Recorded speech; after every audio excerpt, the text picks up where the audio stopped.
Michael McDowell, creator of Beetlejuice. L'interview, il termine en disant j'aimerais bien qu'on me commande une histoire de majorette nazie sous-marine. Il faut que ça fasse 309 pages et il me faut ça pendant une semaine. Et il dit ça, c'est le genre de projet qui me branche. C'est ce que Michael McDowell a écrit pour l'essentiel de sa carrière. Ce sont des bouquins qui sortent directement en poche. Quelque part, c'est la littérature jetable.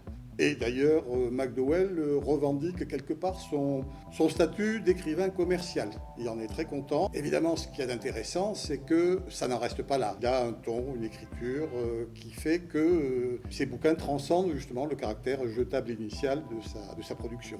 Hey, where'd you go? Oh, hey, come on! Il a un style qui est très clair, assez visuel, sans doute l'origine de son écriture qui a été calibrée pour le cinéma au départ. Mais en même temps, c'est quelqu'un qui a fait des études, il a été à Harvard, il a étudié la littérature, il a eu un doctorat. Donc c'est un auteur qui a des bases solides, mais il y a une espèce de clarté, de limpidité qui est très agréable. Ça se marie bien avec un humour qui est aussi assez subtil.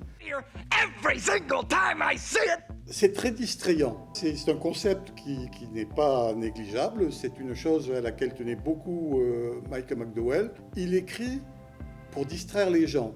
Il a des concepts, il a des visions particulières, mais il n'est pas là pour donner une leçon, une vision du monde appuyée. On peut la déduire, on peut la trouver soi-même, mais d'abord, il veut le plaisir du lecteur.